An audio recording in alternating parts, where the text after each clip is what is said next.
What's going on, everyone? It's me, Julius, aka JR Media, and welcome back to part 7 of the 4K Blu-ray and DVD collection. So, in this video, we will be looking, finally, we'll be moving beyond Marvel, all things Marvel, and we'll be just looking at different franchises and different movies now. So, a couple of those we'll be talking about Middle-earth, like Lord of the Rings and the Hobbit trilogies, the Matrix Trilogy, as well as also the Caesar Planet of the Apes trilogy, as well as the new Planet of the Apes movie, latest Planet of the Apes movie as well. So, a lot of other movies and other individual things in between those things. So, look forward to that. Also, just a quick note.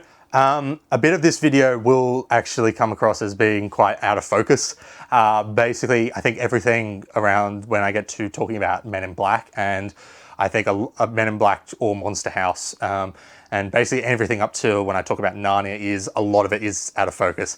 I didn't realize it was so out of focus, basically because the positioning of the camera was so awkward that I couldn't really look at the camera view screen to make sure everything was on focus. So apologies about that, but it doesn't last too long and you can still mostly make it out. So yeah, basically everything from Men in Black all the way to Narnia is when it sort of is a bit out of focus and such. So I do apologize about that. So let's get straight into it. Right, all right, so moving on, I've decided to try and test some new lighting by turning a lamp on, because I think, yeah, again, this might be a bit dark on camera, but I will probably have adjusted this in post. But for now, just trying this out. So anyway, go move on to The Mask. A classic Jim Carrey movie, really, really funny.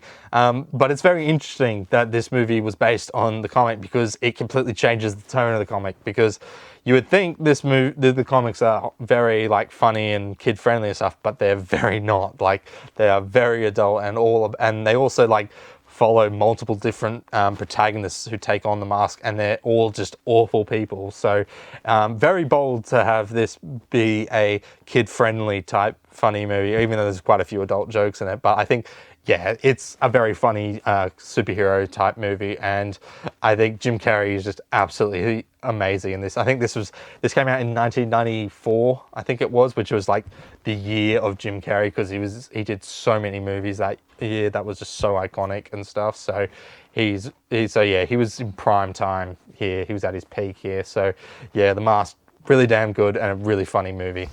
Then moving on, we then have the Matrix Trilogy. This is another box set that I was adamant to try and get in a box set, because I really like the cover for this box set with Neo, Trinity, and Morpheus. I think it looks really damn cool. And you're probably wondering, yeah, wait, the trilogy? You really like the trilogy? I kind of do. So let's go into it through each movie. So first off, we've got the first movie, just called The Matrix. And okay, this is probably the biggest hot take of my entire collection here. I don't think The Matrix is that great. Not only do I think it's not that great, I think I prefer one of the sequels over the first movie. That's probably a massive hot take. I'm sorry, but that's just the way I feel. I just don't know why this movie just doesn't hit for me compared to the other of the sequels. I just don't know. I think some of the philosophy stuff is just a bit iffy. Like, there's some cool stuff, like, you know, when they talk about the spoon and stuff. I think that's a very interesting thing. But just the whole sort of philosophy of thing, what is reality, what is not, I don't know why. I just don't vibe with it too much. Like, I'm sorry, I just don't vibe with it. I think the action is kind of cool. I think there's some really cool like things. This is, of course, like, yeah, like this changed action cinema by, you know, having like stuff with bullet time and slow motion and stuff as things. I think the action is really cool, but like, for some reason, this first one, I enjoy it. I think it's a good movie, but I just don't think it's as amazing as everyone says it is. So that's just a hot take for me personally. However, I think it looks great in 4K. This looks absolutely fantastic. This movie definitely fits that sort of dark and dreary sort of cold tone that very much works with 4K, and I think it does look flippin' fantastic. But Yeah, for me, I think it's just, it doesn't, I don't, yeah, like something about it's like, it doesn't hit for me as hard as it really should have. I think the characters are pretty good, although, to be honest, I was never sold on the Trinity and Neo romance. Like, they don't have too much chemistry to me. Like, I never bought this whole thing of like Trinity warms up to Neo and goes from thinking this guy's not the chosen one to falling in love with him at the end of this movie. Like, I don't see the chemistry there. But I think this has Neo's probably best character arc, where he gets introduced to the world of the Matrix, finding out it's all a lie and stuff, and then he becomes, the one at the end of this movie, where he can just control just all of the Matrix and stuff. However, I still think Hugo Weaving as Agent Smith is fantastic. He's the best villain in this whole trilogy, even though he really is the only main villain apart from the machines. But he is so damn good, and I love him here as well as the other in the other movies. But yeah, I'm sorry. This one for me is, I think, it's not my favorite. It's certainly better than one of the other sequels in this trilogy, but for me, I just think it's not as amazing as people think it is. So lambast me in the comments, tell me I'm wrong. I'm sorry, but I don't think it's one of the greatest movies of all time. I think it's a pretty good action movie, I will say, with some interesting themes and interesting characters, with some great action. But for me, I don't think it's one of the greatest movies of all time. So sorry, that's just my personal opinion. Then we've got the Matrix Reloaded, which is my favorite of the trilogy. Like, this is technically worse than, you could argue this is worse than the previous movie, but I love it. I think the main reason I probably love Reloaded a bit more than the first one is I saw this one first. I think I saw this and Revolutions first before the first movie. Like, I think I saw it on TV one time, and I thought Reloaded was just really cool. And I think, yeah, I prefer this one. It might be because of that awesome action sequence on that highway that they built for real. That's just so damn cool. This is, of course, when we get a lot more into the complicated lore of the Matrix, where this whole movie leads up to Neo meeting the architect. And to be fair, I think that's a satisfying payoff, like finding out there's been multiple Matrixes made that have been reset, and this is up to the 6th version, and there's been other people that have been classified as the one beforehand, and Neo is the latest. But I do understand why people got problems with it, because for the most part this whole movie leads up to just a big exposition dump that doesn't really make a whole lot of sense a lot of the time, and it does sound like a lot of waffling techno babble. But I think for the rest of the movie, I think it's pretty damn good. I think the fight between Neo and all the multiple Agent Smiths is really fun, even though the CGI is very apparent there. I just think, yeah, this one I just prefer. Like, something about it is cool. This also introduces is it the Frenchman? I think that's his name is, who's this unique coding character, and I think he's very fascinating. Although I don't think he's utilized a whole lot well in the next movie, but I think he is pretty damn cool. But again, I think what also brings us down is, as well, the whole thing, the love between Neo and Trinity, where Neo's trying to prevent Trinity from dying this whole movie. It's just like, I don't buy their romance. Like, I just do not buy them at all. Like, even though I think Matrix Resurrections is unneeded, hence why I only got this as a trilogy and ended up buying that on Blu-ray. Even though I really don't like that movie has probably the most chemistry between Neo and Trinity ever in any of the Matrix movies. Like, it's mainly that coffee scene where I was like, the first time, like, wow, they seem to actually like each other, let alone have a thing for one another. But in the original trilogy, I don't buy them as a couple. So yeah, I think that sort of drags it down. But for me, regardless, this is my favorite. I just really enjoy it. I just prefer it over the first movie. Again, a hot take, but I just really damn enjoy this one. And anytime I watch the trilogy, I'm always looking forward to watching this one. Then we have what was supposed to be the conclusion, but of course Resurrections made that redundant. We've got the Matrix Revolutions, which when I first watched it, I really enjoyed it. I think this was actually the first one I watched. I think I watched them in backwards order. So I watched Revolutions, Reloaded, and then the first Matrix movie. So, however, I don't think this is I don't think I prefer this one over the first movie. This is easily the worst, I think.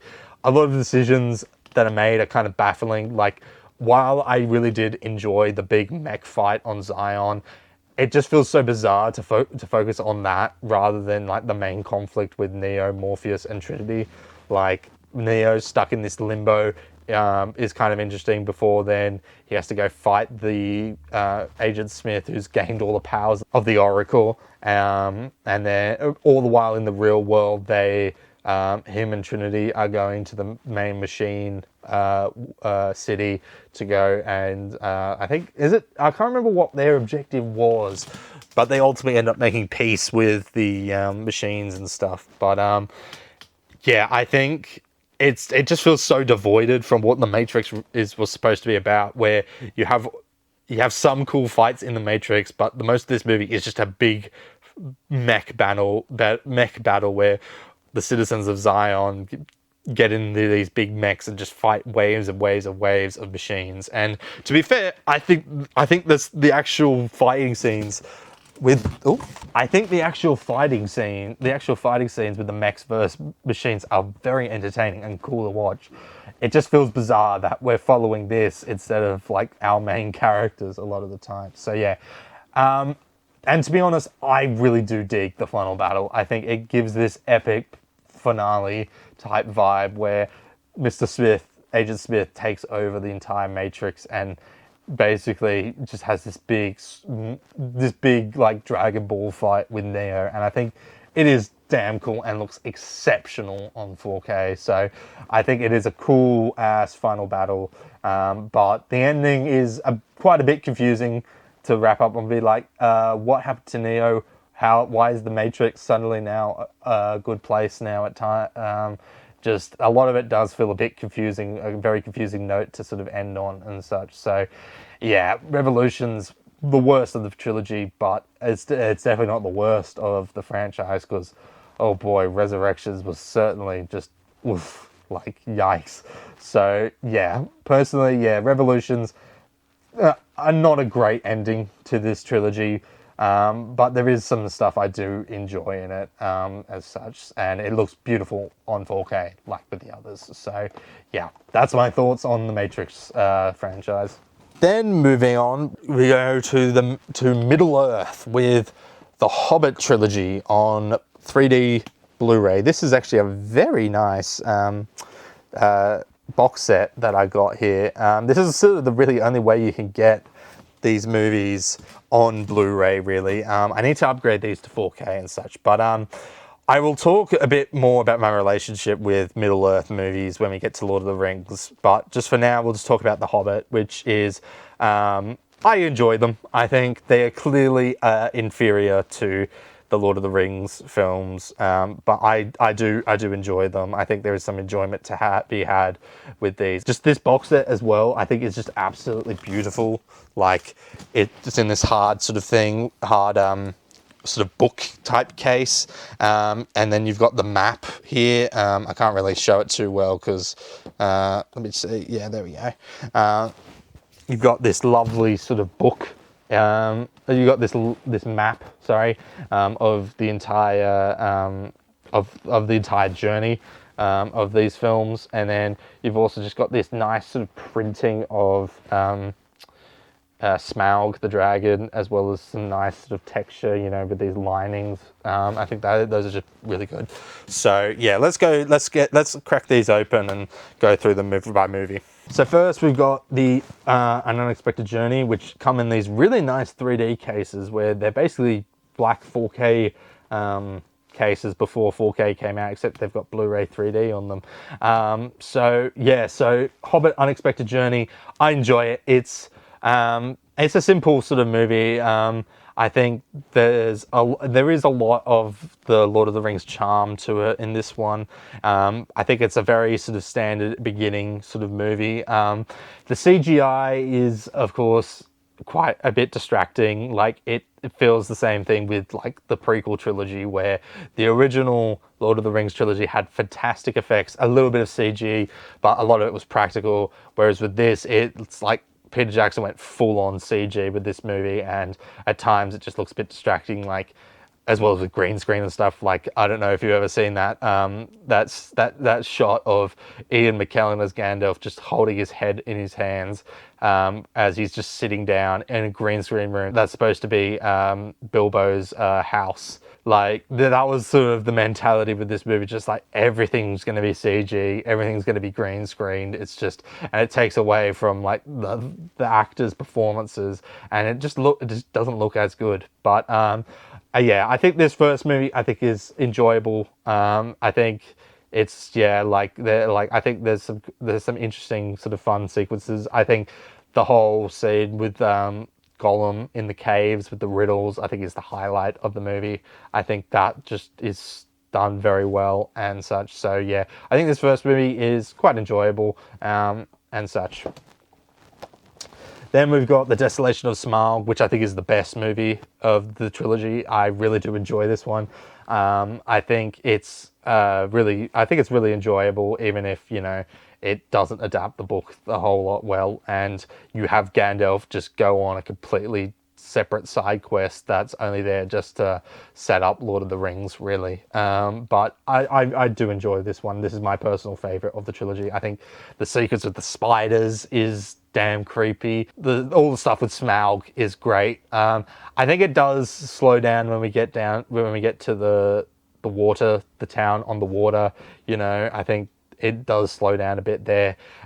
This also introduces Legolas back into the fold with him, as well as Evangeline Lilly playing another elf who falls in love with another dwarf, which I just don't know why they decided to have that. That just felt really bizarre and really stupid. But I think that's done worse in the next movie. I think there are some, iffy issues with this movie, but I think overall, I think what really saves it is the action, as well as Smaug, personally for me, because Smaug is fantastic in this movie. I think he's just so damn threatening, and he's just so giant as well, and ends on a cracker of a cliffhanger as well. So yeah, the Desolation of Smaug, my favorite of the trilogy, but I do acknowledge it's not the greatest film.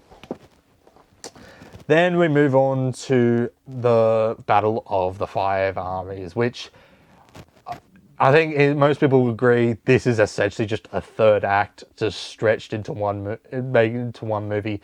And yeah, it totally is. Like, you can tell that this movie is just a leftover from the previous movie. It should have really been Desolation of Smaug's third act, but they just wanted to make this so bloated that they turned this into a trilogy, when really, like, the whole of The Hobbit, the original book, is only one book compared to Lord of the Rings, which was 3 separate books. So it makes sense for that to be a trilogy of 3 movies.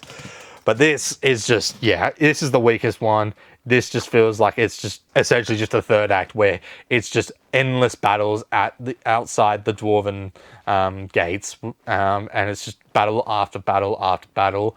And it just feels so, like there's no real sense of, there is a bit of escalation, but only through the battles. It's just like it doesn't feel there's too much progression, really. It just feels like an entire third act stretched out into one movie. The whole thing with Thorin just going crazy just feels, I don't know, it feels like it goes on too long, and then he eventually snaps out of it, and then he fights, and then he dies. I think, just a lot of it just feels just like we're just going to do a big battle. Like, we're just going to do like Return of the King, but not have any of the substance and quieter moments in it that have led up to that moment, and just do battles 24/7. And it just really is not as effective as those movies. So the Battle of the Five Armies, the worst of this trilogy, and sort of what maybe it will be like, these Hobbit movies are just not on par with the Lord of the Rings trilogy. So yes, so yeah, overall these movies, I do enjoy them, but they're not the best. Although I'm really fascinated to check these out on 3D Blu-ray, because the reason why I picked these up is these are regarded as some of the best 3D Blu-rays, because these were made with 3D in mind. So I'm very interested to checking these out on 3D Blu-ray. So, and to be honest, every time I watch The Lord of the Rings, I'm like, oh, I'll watch The Hobbit. I think they're enjoyable fun as well, even though they're not as good as the Lord of the Rings trilogy. So yeah. But speaking of, we then have the Lord of the Rings trilogy on standard Blu-ray, just the extended editions. Need to get these on 4K, but for now I just settled with the Blu-ray because I wanted to get all the extras. But anyway, okay, I have an interesting relationship with these movies. So back in, I think 2012 or something, I remember I was flicking through TV channels and I came across the first movie, The Fellowship of the Ring. And I remember I watched a lot, quite a sizable chunk. I think my first memory of this was seeing the scene when Gandalf finds out Saruman has gone to the dark side and aligned with Sauron, and he then makes Gandalf spin around and stuff. I remember distinctly that. And so I remember I ended up watching a lot of it, and remember thinking, I love this. This is really, really cool.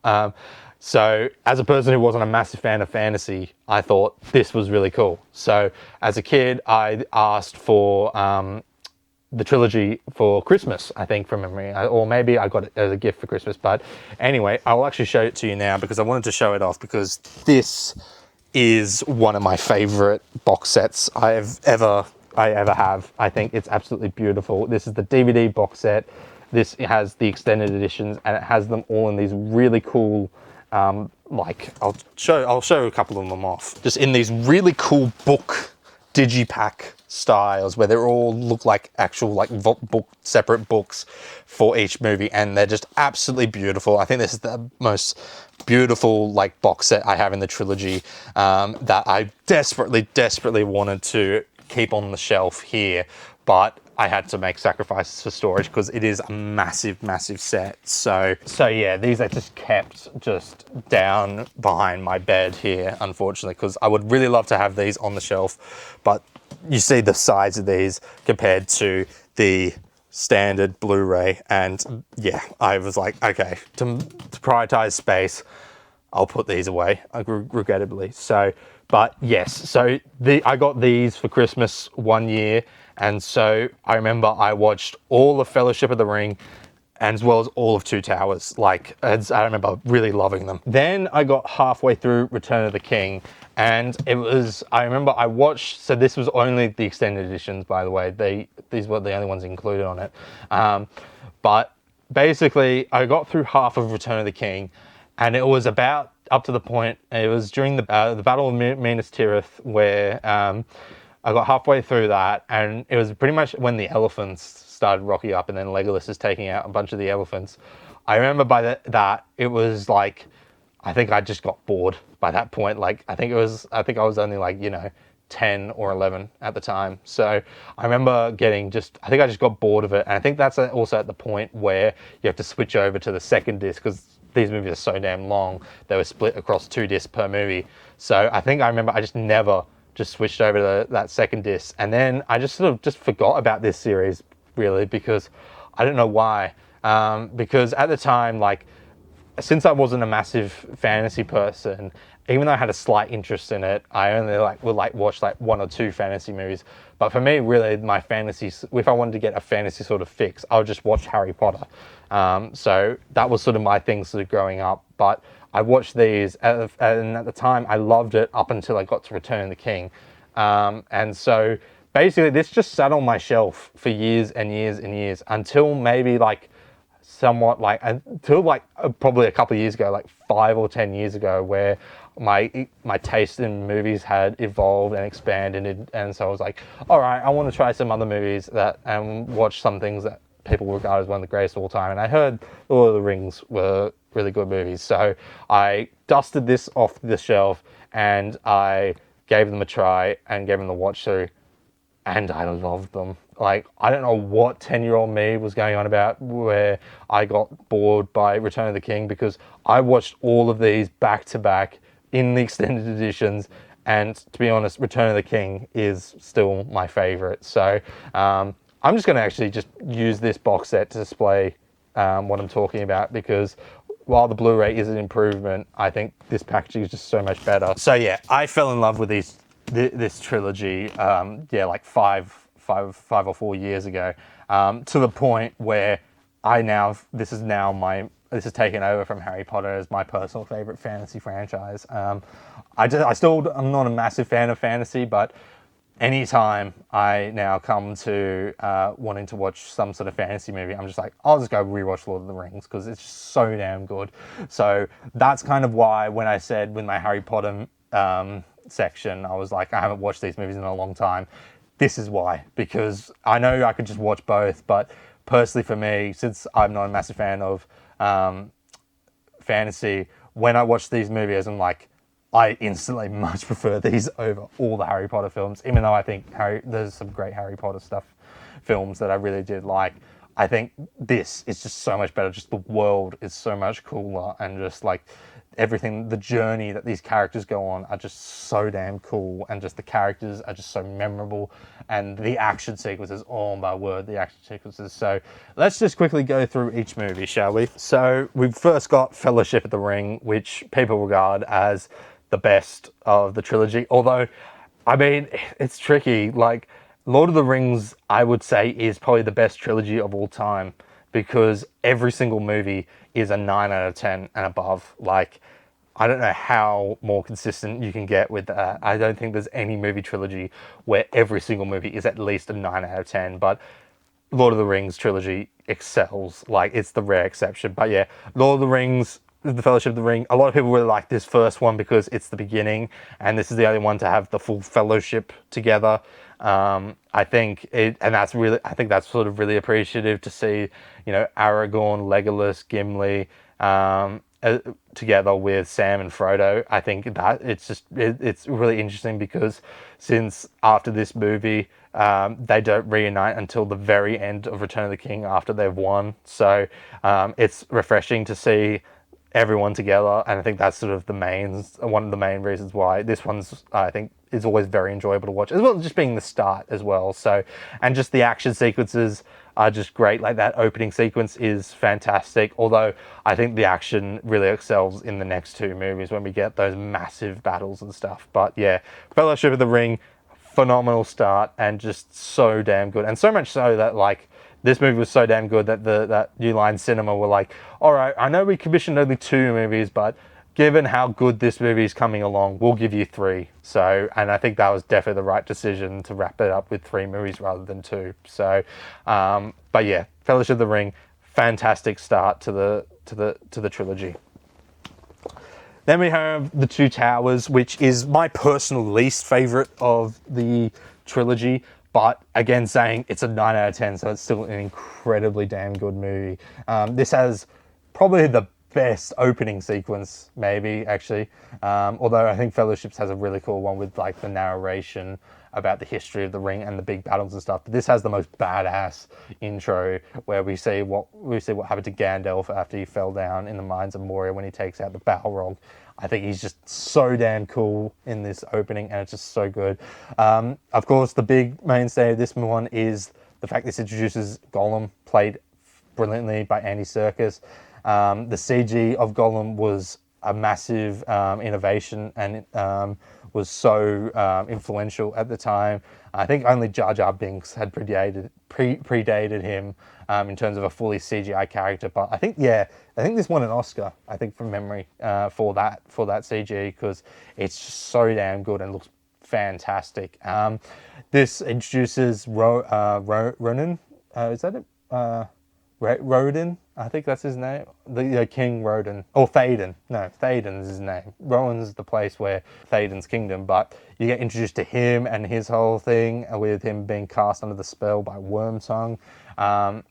I've also got Merry and Pippin for a lot of this movie, hanging out with the Ents, which a lot of people do say is quite slow, and I do agree at times it does feel quite slow because they speak so slowly, like, tree, I am no tree, I am an Ent.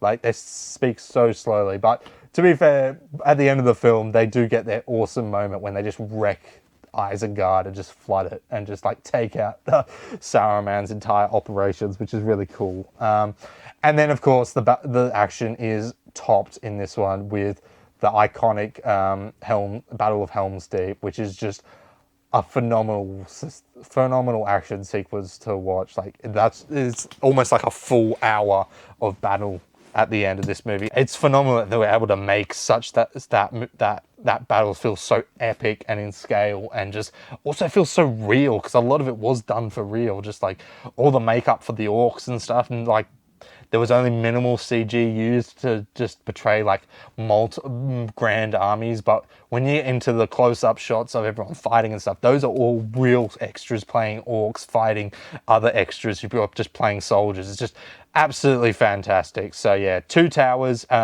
is a fantastic continuation, and even though this is the weakest, considering this is a 9 out of 10, it is a testament just to how good this entire trilogy is. Then we move on to the last chapter, which is Return of the King, which is in my top 10 favorite movies of all time. I think this is a fantastic conclusion and just so epic. It deserves all the praise it gets. It deserves the fact that it's got the highest amount of Oscars won, because this just swept the Oscars when it came out. Although I think that might have been taken over recently, I can't remember. But this movie is a fantastic end and just beautiful. It's a amazing epic final battle for the will of man against Sauron, and it's just amazing concluding film. I think the action is the best it's ever been. We get two of the best battles ever depicted in cinema with Minas Tirith and the Black Gate. I think Frodo and Sam's journey is absolutely phenomenal as they make their last way up into Mordor and up Mount Doom, and also how Gollum is sort of starts to manipulate Frodo to the point where he just like tells Sam to go back home. And yeah, just everyone is just on top form here. Like Pippin and Merry get their great moment where they dedicate themselves to fighting alongside the other soldiers, and as well as when the first to run into battle as a suicide, even though they know it's suicide. It's just absolutely phenomenal. Of course, I haven't even mentioned the music. The score by Howard Shore is fantastic. It is up there with the greats of like John Williams and Alan Silvestri and stuff. It's just such a great soundtrack and so beautiful and so phenomenal. So I can't sing this movie's praises anymore. This movie is just a perfect movie and a perfect conclusion, and just such a damn good movie, and just so damn good. You can understand why it was so influential and why it won won the most Oscars, because it's just so damn good. Like, I can't express that enough. But yeah, one of the greatest movies of all time. So yeah, that's my long-winded thoughts on the Lord of the Rings trilogy. So yeah, this is just absolutely great. I do need to check out the special features, even though I realized these have the special features in it. I bought this because I thought this actually I thought these had them in Blu-ray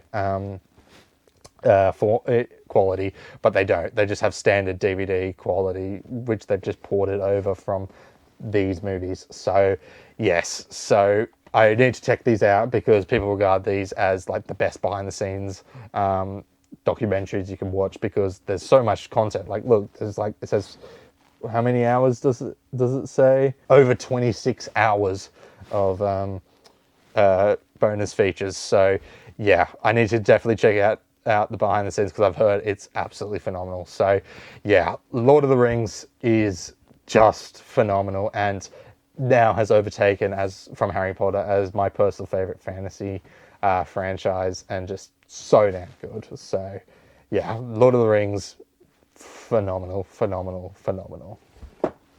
Okay, now we move on to the second last row of the collection. And first off here we have Men in Black, the Men in Black trilogy, just on standard Blu-ray. So this is all the first three. The first three Men in Black films. So I have a lot of nostalgia for this because this again was another one that we bought that we used to watch loads in the car, like mainly Men in Black 1 and 2. I think the first movie is fantastic. I think it's such a creative type idea, and I believe it's actually based on a Marvel comic from what I hear. I think I remember seeing in the opening credits it says it's based on a Marvel comic, so I need to check that out sometime. But I think just that first movie is just so great. I think Will Smith and Tommy Lee Jones have fantastic chemistry together. And you've got the great Edgar the Bug, who is a giant alien cockroach. I think is such a great baddie, played brilliantly by Vincent D'Onofrio. So yeah, that first movie is just absolutely amazing and just a really just damn good, fun sci-fi sort of blockbuster and it's a lot of cool world building too, where you have this organization that monitors like alien life on Earth and stuff. And I think it's just such a cool sort of world. It's very similar to like the John Wick sort of universe, where there's a lot of world building that's been put into this movie, and it feels like a whole new different sort of world and stuff. So I think, yeah, that first movie is great. The second movie, while I do have equal nostalgia for it because we got the 1 and 2 on DVD at the same time and we watched those back to back, I can acknowledge it's weakest of this entire trilogy. Like the fact that it just retroactively brings Kay back after he got his happy ending feels very sequelitis in that, like, the first movie was so good, we're going to make a second movie, but of course one of the big selling points of that first movie was Tommy Lee Jones and Will Smith's chemistry. So we can't have Will Smith's character Jay have a new partner. We've got to bring back his old partner. And it just feels so retroactively just ham-fisted. Like, of course, like at the end of the previous movie, spoilers for this like 30-year-old movie now, Kay asks Jay to neuralize him and forgets all about being a member of the Men in Black to go settle down with a girl that he once liked. So, but then we find out in the next movie, she left him. So he's got no other reason apart not to rejoin the organization and get his memory back. So that feels very ham-fisted. Although I do kind of like the villain in this one, like I think her name's Selena, and like she's got like she's just made of like, she's just like one little worm like plant thing, but she just is like, she emerges from like, she's got like so many inside her that she can like morph into any type of thing. And then Johnny Knoxville's also really funny. Rosario Dawson's actually all right in this one. I think she brings a lot to it, and I think her and Will Smith have a lot of good chemistry together. But yeah, the second movie is definitely not as good and just feels very obvious that they wanted to just make a sequel to the first movie without really any plan or thought or having a purpose in any way. And then the third film, Men in Black 3, I really do enjoy. I think it's a great return to form. Like, we have to accept the fact that our Kay's back, but for the moment, I think that's it's a really cool one where they're all about going back in time to the moon landing, because Boris the animal, it's just Boris, or as Boris would say, just Boris, has gone back in time and killed Kay. And I think Boris is a damn good villain. I think he's on par with Edgar from the first movie. And I think Josh Brolin absolutely kills it as young Kay. It just looks so crazy that the mannerism and everything, it's like that literally looks and sounds like young Kay. And I think that third movie is great. It does do another bit of retconning as well, which I'm not a massive fan of, with spoilers for this movie, which is now 10 years old. The reveal that like Kay has kind of been watching over Jay all his life, because he actually his dad accidentally got killed at the Apollo 11 launch, and so basically he's been watching over him this whole time, and I'm like, I could have done without that, because it kind of takes away the magic of the first movie when they first meet for the first time. And I think I think it works better when Kay just hears about this guy and sees the potential in him, rather than basically seeing him, like, watching over him all his life and stuff. So, but anyway, I think regardless, I think that third movie is a great one, and a great closing for the MIB trilogy. Have not watched the new one, mainly because it didn't have Will Smith or Tommy Lee Jones in it, and I've heard it's not great either, so I'll probably never give it a watch. But yeah, this Blu-ray, I don't think I've ever actually watched. Like, I bought this like years ago, like maybe 2018, 2019. Have not watched it, mainly because I think at that point, I haven't been in the mood to rewatch these since I've watched them so many times in the car. So, so I need to eventually watch them, and probably maybe get at least the first one on 4K, because it does look like a good movie to be on 4K. So, yeah, Men in Black Trilogy, 2 goods, 1 bad, but it's a lot of fun. Then we move on to Monster House on 3D. So, this was also another childhood favorite. I can't remember why I got this, but I got the original DVD back maybe like 2008, 2009 or something. And I always loved it. I thought it was a cool concept of, you know, a house that's a monster that comes alive. And I think it's a great film. I think it's a really cool sort of like light, very a childlike horror film, because there's some scary bits in this. I think it's a really fun idea. Like, it feels very much like a type of maybe Spielberg type thing, which makes sense because this is made by Amblin Films, which is Steven Spielberg's, like, sort of one of Spielberg's production companies and stuff. So I think that makes a lot of sense. I think I think it's a great monster film, I think, and sort of, and a great character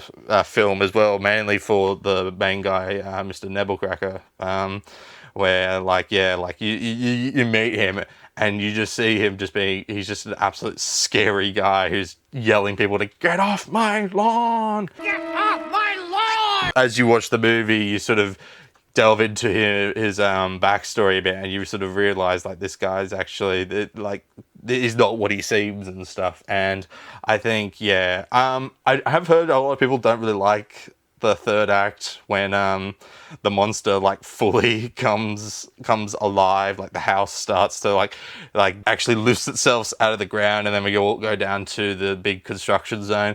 I personally enjoy it. I think it's kind of cool, although I will admit, I don't think the final form of the house is as good as just the original house itself with the trees and the arms. I think that's much more iconic than all the bits of wood and glass just melded together. I think the first one's there. So yeah, Monster House is great. I picked this up on 3D Blu-ray I think last sort of Halloween, because it's a Halloween movie, because it's set on Halloween. So it's a fun film, and I was sort of like, I would be interested to see what this is like on 3D. So last year I watched it on 3D, and it was good. This is, of course, a post-converted 3D movie, because this came out way before Avatar. So that's when you know the benchmark, where basically anything that's come after Avatar was ideally made for 3D.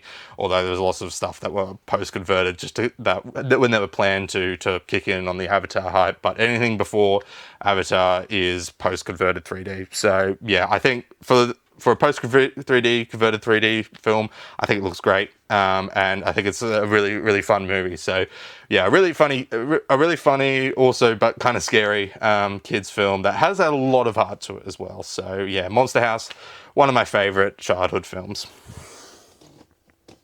Then we have here Monty Python and the Holy Grail. This DVD, I think I bought like maybe, again, a couple of years ago. It was during the transitional stage when I was like, when I was collecting, just grabbing like random DVDs, to being like, actually, I think Blu-ray is much better, and now I can't look back at DVDs, to be honest. So I haven't watched this actually I haven't watched this DVD once, but I have seen Holy Grail a couple of times. So basically, I need to upgrade this to at least Blu-ray or a 4K. But I don't think we actually have a whole. I'm hoping for a 4K trilogy box set of the whole of all 3 films, because I think Holy Grail did get released on 4K in a fantasy edition. But anyway, Holy Grail is hilarious, just so damn funny. My good mate Matthew, who was on this channel a long time ago, you probably vaguely remember him.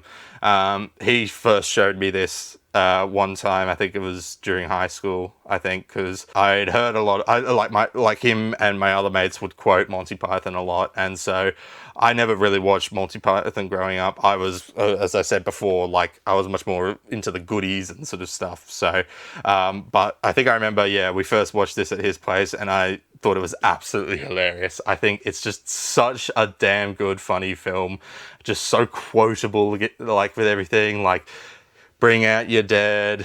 Bring out your dead! We are the knights who say, nee. As well as the tale of Sir Lancelot, which I just guffaw with laughter every time I see it, when Sir Lancelot just goes through and just massacres the whole wedding.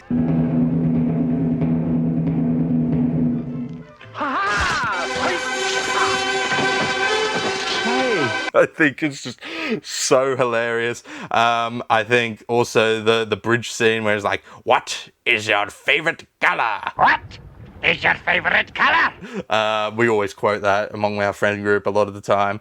And of course, I think the funniest scene for me is the bit where the monster attacks the knights, and then suddenly the narrator goes, when suddenly the animator suffered an induced heart attack. When suddenly the animator suffered a fatal heart attack. And you just see the animator just have a heart attack and just like keel over and die, and then the monster disappears. I think that is so damn genius and so clever way of breaking the fourth wall. So yeah, Holy Grail, it's amazing and just so damn funny, and is, I think, yeah, my personal favorite Monty Python thing, because it's just so hilarious, so quotable, and it's such a good time, and it's amazing. So yeah, need to get this on Blu-ray or at least 4K eventually, because my word, does deserve it. Then moving on, we've got a couple of more DVDs. We have The Chronicles of Narnia, The Lion, Witch of the Wardrobe. I have not watched these movies in yonks. I was never a massive fan of them, but I did enjoy them. I think we got these DVDs just like ages and I don't remember when I last got these. I mean, yeah, like I said, I haven't watched these in ages. I think the last time I probably watched these was after, like, maybe a bit after the last one came out, which was like 2010 or something. So, but yeah, from memory, I remember enjoying them. They did feel very much like Disney's response to what was with the Harry Potter movies, where, you know, Harry Potter was setting the trend with, you know, these big fantasy epic things that were coming out. At the same time, Lord of the Rings came out, so I think it could have been, it might have been a reaction to both, because Narnia does feel a bit like Lord of the Rings and Harry Potter went splat. But this first movie I remember enjoying. I think it was good. Again, I haven't watched these movies in years, but I think I remember enjoying them. I think Tilda Swinton as the White Witch, I think she was great. I think, yeah, there's not much I remember at this.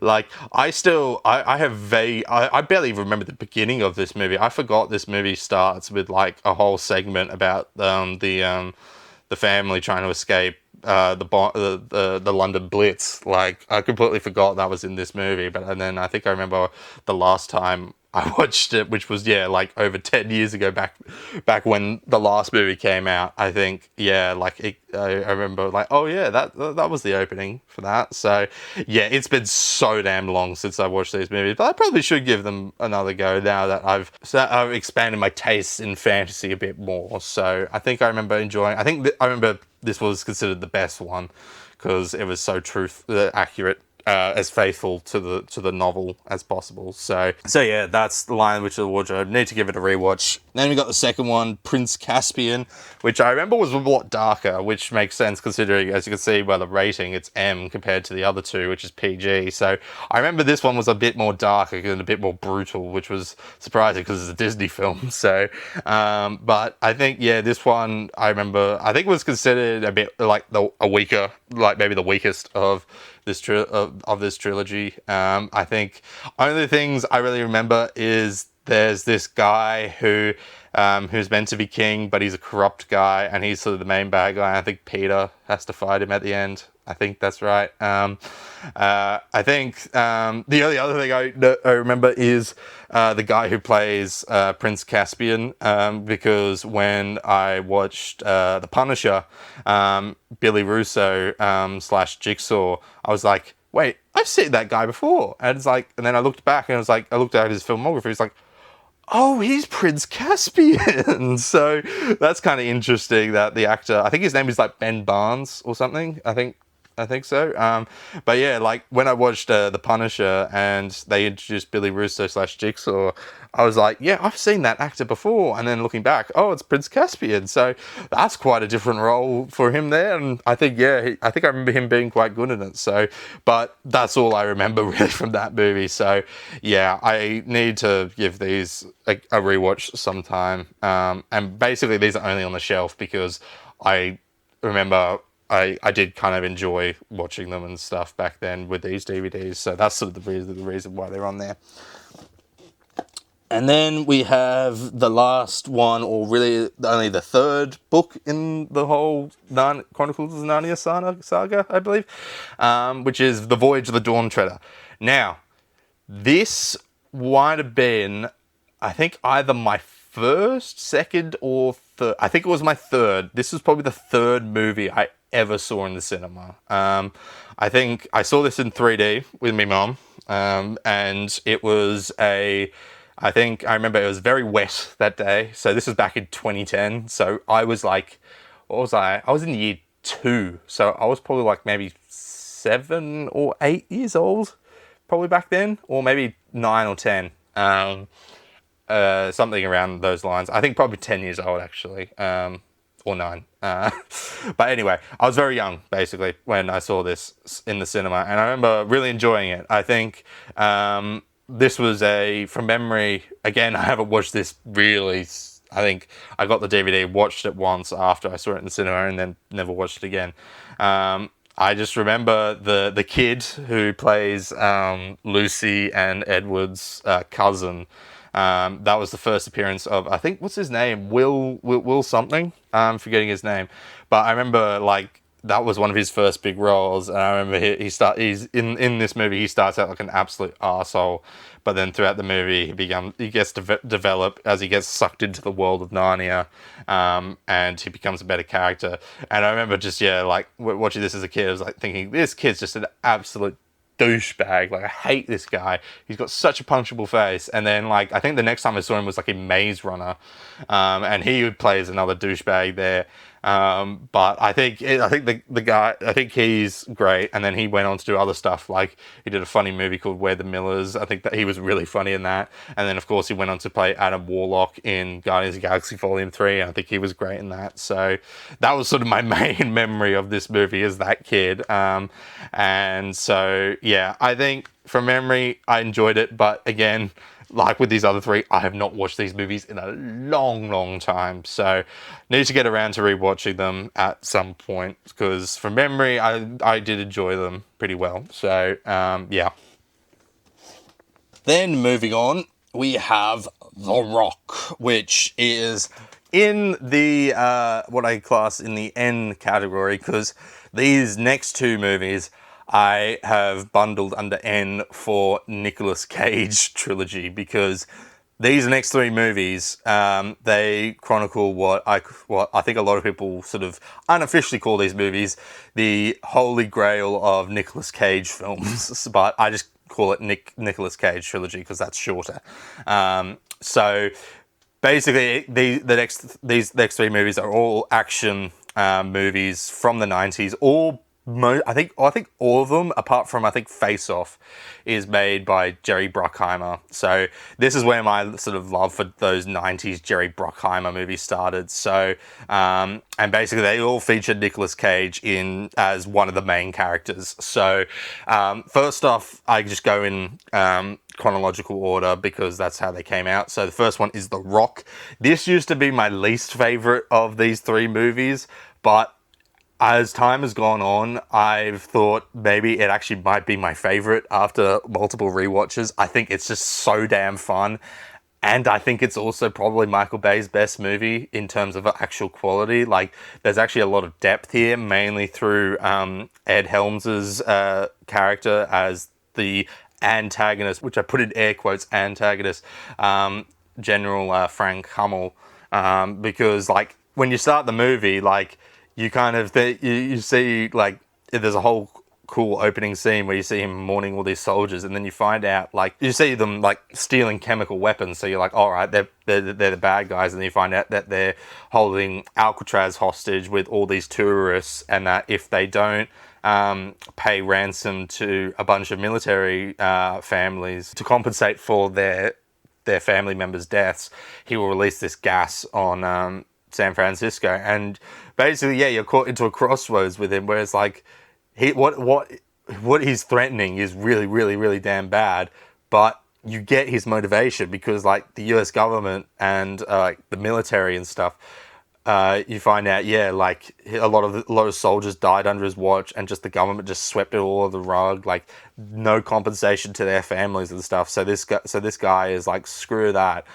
They need that. Those families need their compensation and their knowledge that their family members died as heroes and stuff. So the only way he sees that to be a viable option is to regrettably go to a terrorist plot and to demand ransom and stuff. So you get some really good seeds of him, where this interesting protagonist, where he's like, he's not an absolute arsehole. And then, spoilers, by the end of the film, he's pretty much not the main bad guy. He becomes one of the only two soldiers who basically tries to shut everything down, because I think Tony Todd's character is the one that sort of becomes the main new villain, where I think this thing was like, with respect, sir, like, the moment we decided to become mercenaries, that is who we are now. We are no longer soldiers of the US Army.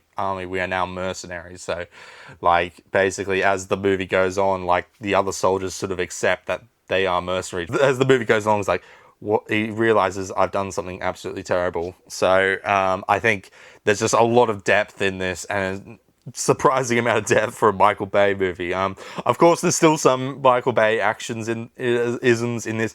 The explosions are just over the top and crazy, and I think also some of the jokes are also a bit, racist and sexist at sometimes. But I think this is the most restrained he is, because I think this was right after Bad Boys. I think he did Bad Boys before this, and then The Rock, and then I think Armageddon after this. So basically, I think he was trying to do something different, and I think this is probably his best movie, because it's just such a damn good movie. Like, of course, Nicolas Cage as Stanley, I can't remember his last name. Goodspeed, I think. Yeah, Stanley Goodspeed, I think, is great, where he's like, the FBI, like, sort of bomb technician, or like the gas technician, and of course he knows nothing about like actual combat and stuff, so they have to bring in James Mason, who is Sean Connery, who, I mean, I definitely subscribe to the headcanon that this is secretly a James Bond movie, because, like, Sean Connery is just doing James Bond in this, and, like, the whole idea about a British Secret Service agent being locked up because he found out all the secrets about Alcatraz, like, that just feels so perfect just to be like Sean Connery's Bond's swan song. And so I personally view it as that, even though his name's not James Bond, but you can always chalk that up to that other headcanon that the James Bond franchise has, where James Bond's a rank / title rather than an actual person, even though I think that's been disputed a lot of times. But regardless, I think it's more fun to watch this movie as with him technically being James Bond, even though that's not the idea that was presented. But I think this movie is just so damn good, so much good action. Nicolas Cage and Sean Connery have fantastic chemistry, and just like, it's just great, and just some very great lines. Like, I don't know why, but I always remember the bit when like he's talking at the end with Stanley, and it's got that like flute type music, and it always sounds so much like Lord of the Rings, especially that scene where Sam and Frodo are going up Mount Doom, and like Sam's reminding Frodo of the Shire and stuff. So every time I watch this movie, I always say, "Do you remember the Shire, Goodspeed? It'll be spring soon, with lots of strawberries and lots of fun." so I just always just think of that. I was just say, I don't know why that comes to mind when I see that, but just like, I just always think just doing Sean Connery's voice and speaking to Goodspeed as if the Shire. So that's just my way my brain sort of trails off into weird places. But anyway, this movie kicks so much ass. This is Michael Bay's best movie. Like, go, if you've been sick of Michael Bay for ages and ages with what his modern stuff is, go back and watch this movie, because it shows he can actually be a really good director, and also can have a really good story and characters in it. So yeah, The Rock, amazing. I think there is a 4K, I think, coming out eventually, or it might have come out, or it might be in the US only, because since this is a Jerry Bruckheimer film, I think Jerry Bruckheimer's productions and stuff is all owned by Disney. So, of course, Disney have stopped producing Blu-rays here in Australia. So I'll have to probably import it if it ever comes out on 4K, or I think it might have come out in 4K. I can't remember. But anyway, I need to upgrade it. So yeah, The Rock, fantastic movie, Michael Bay's best. Then we have Con Air, which is not made by Michael Bay. I can't remember who it's made by, but it's the other one in this Nick Cage trilogy, which I think came out, a year after this, and then I think also the same year as Face Off. So this actually might be my favorite. It's tricky, like, because all these movies are just so damn good, but Con Air is just so damn good. It is definitely probably the weakest in terms of quality. Like, there's not a massive amount of substance in this compared to this or Face Off, I think. But I think it's just such a blast of a film. Just so cool to have like an idea of like there's this plane that's got like the world's most dangerous criminals being transported to it. Of course, it all falls apart where they manage to escape out of their cells and take control of the plane and stuff. But you've got that one guy on there who's actually a good guy, and that's, of course, Nicolas Cage, who is doing not an amazing southern accent. Like, he's not the best, but this just shows the range of Nicolas Cage, where you go from timid and nerdy FBI agent to badass and awesome military prison soldier, and with his massive long hair and stuff. So, and he's just got all these cracking good one-liners, and he's just so damn cool in this movie. So yeah, I think this movie's great. John Cusack as the main FBI guy is cool. He's a nice sort of likable FBI agent, who's always clashing with the other guy, who's just such a douchebag and just so unlikable. As well, John Malkovich is fantastic as Cyrus the Virus. Like, they really knocked it out of the park with these villains, because they just came up with these most absurd names for these characters, and all the actors just portray it so damn good. Like, I think Diamond Dog, Steve Buscemi's character, who is he's so interesting, where it's like he's brought in as this Hannibal Lecter guy, because he's like, when you first meet him, he's like chained to a gurney with like a mouth cover and stuff. So like, you're meant to believe he's supposed to be the worst of these criminals. And then you have that really creepy scene when like he sits down with that little girl, and like she's having a tea party and stuff. And then at the end of the movie, you find out he got away and is just chilling in Vegas. And so I was always a bit weird, like, because we never really we were never shown him being an absolute monster or anything. Like we hear just all these like horrible stories about him, but we never see it. So it's kind of an interesting thing. And then like we see him at the end, and he seems just like a regular guy. He's just gonna go play some poker and stuff at Vegas. And so like such an interesting sort of character where they don't really follow up on him being like such a psychopath and stuff. So that's kind of interesting. But I think John Malkovich as Cyrus the Virus is just so great. Like the way he talks and stuff is like so memorable, and I think his performance is great. You can just tell this guy's an absolute psycho and stuff. And then the action is so great. Like I think the whole put the bunny back in the box, put the bunny back in the box scene is great, when Nicolas Cage has to take out that guy under the plane cargo lift. I think that's great.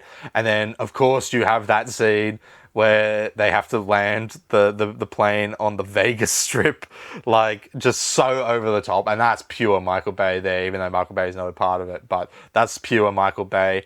I do think the ending goes for a bit long. I think plane landing on the Strip should have been the climax of the film, and should have had like the big fight between Cyrus and Nicolas Cage's character during that landing. I feel the whole bit after where him and John Cusack have to go chase him on motorcycles, and then they end up in some sort of construction sort of place where Cyrus's head gets crushed by a piston. I feel it goes on a bit too long.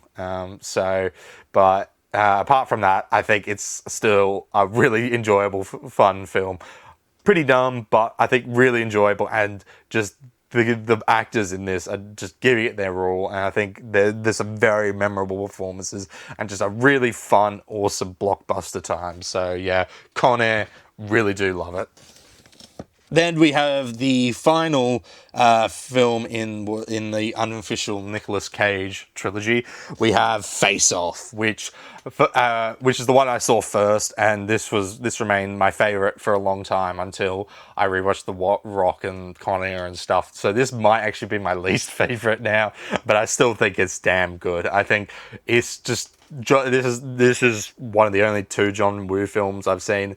And to be honest, I think I do, after watching those, I think I do need to watch his other films, like his Hong Kong films and stuff. So I think Hard Boiled is regarded as his best one, so I need to check that out. But yeah, Face Off is so damn good, so over the top, just such a silly premise, but they just execute it so seriously and so like as realistic as possible that it actually comes off quite impressive how like serious they make it, where it's all about like John Travolta is Sean Astin, who is a FBI agent who is trying to take down Nicolas Cage's character Castor Troy, who's this massive criminal who killed his son prior, and after capturing him, they need to figure out where Castor Troy has hid this bomb. So what they decide to do is, in order to trick his brother into confessing where the bomb is, they conduct a medical procedure where Sean gets his face taken off, and then he gets Castor Troy's face plastered on. So then he basically acts like Castor Troy in order to lull Castor Troy's brother into finding out where the bomb is.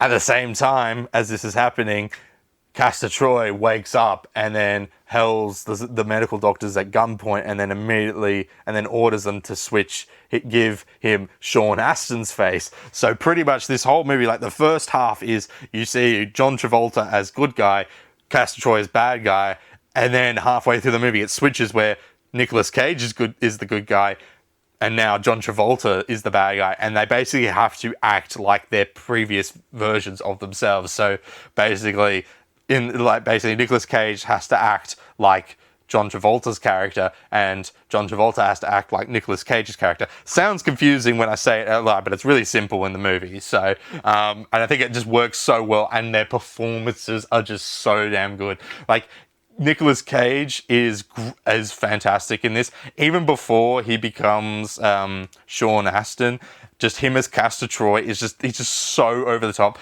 This, of course, has the iconic meme of him singing Hallelujah and then just having a massive raw O face, like when he's going like, oh.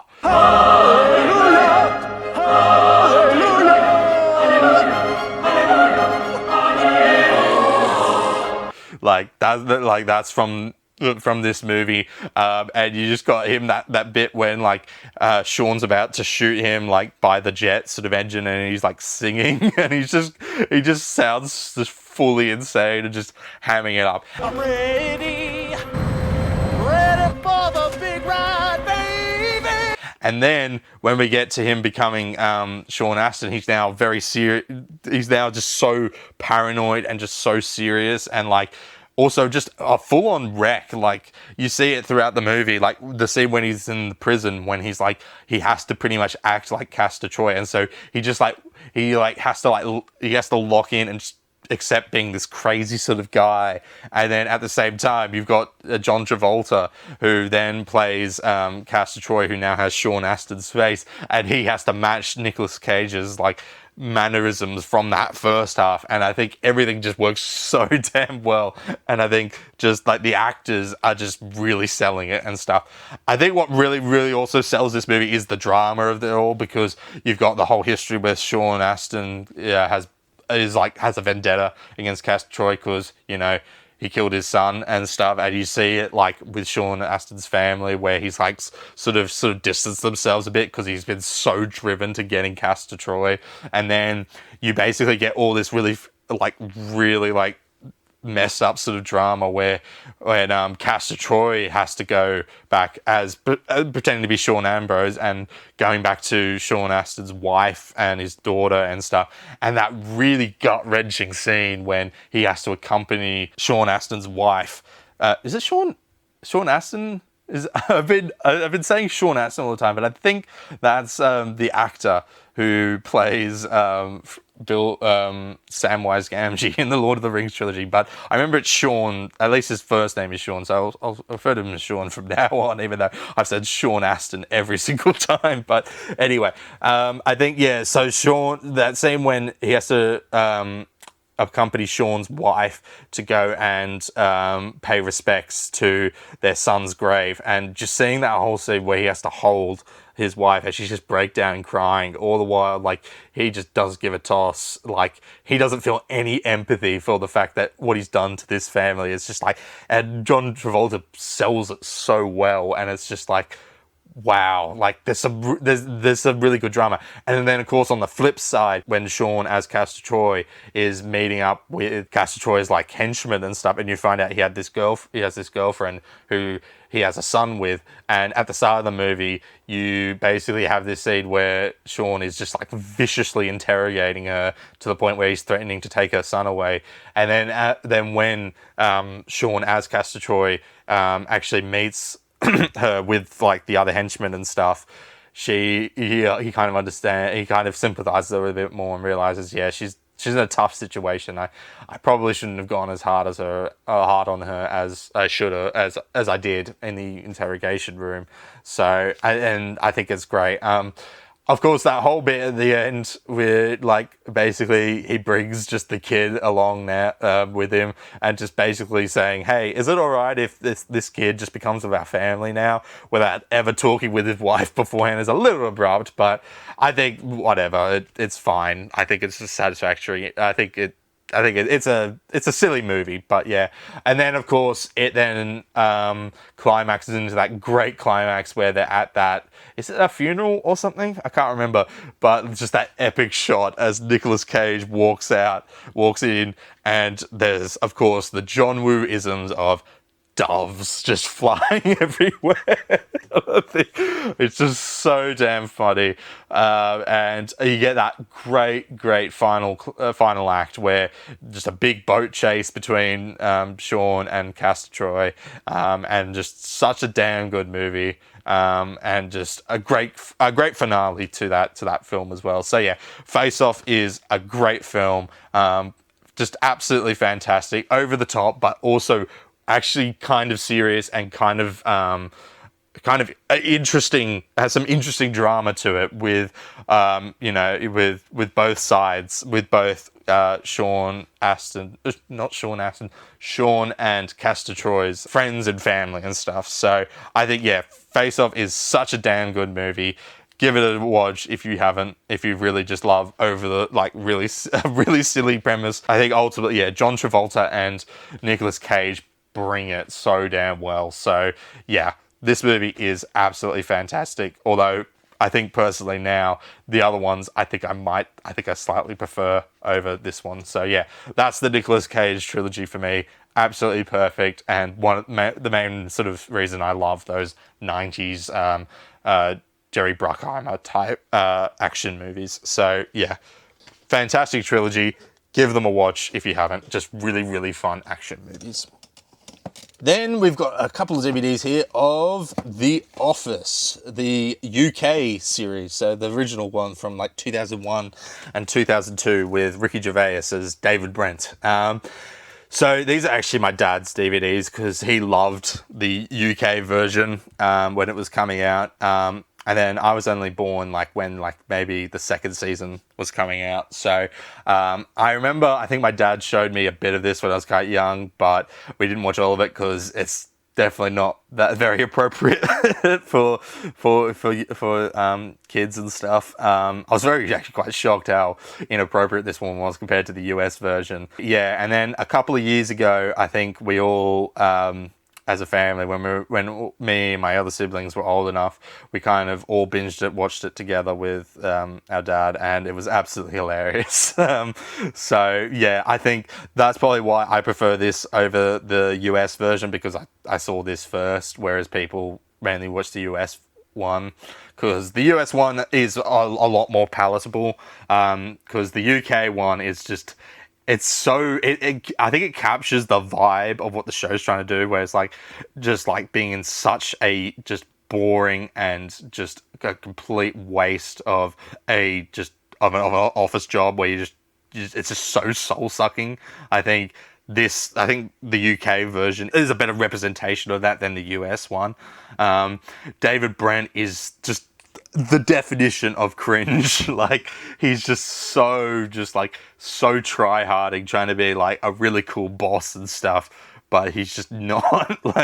And compared to Michael Scott, he doesn't change a whole lot. He only really changes right at the very end, in the Christmas special, really. But for the most part, he is just so unbelievably... he's so cringe that there's the reason why a lot of people prefer Michael Scott, because Michael Scott actually changed and became a better person as time went on. But people just still think they can't watch the UK because it's just way too cringe, and I fully understand that, but I think I'd prefer it. This of course has all the archetypes from that the US would go on. You've got Tim, who is the UK version of Jim. Then you've also got Dawn, the receptionist, who's of course is the UK equivalent of Pam. You then of course you've got Gareth, who is the equivalent of Dwight.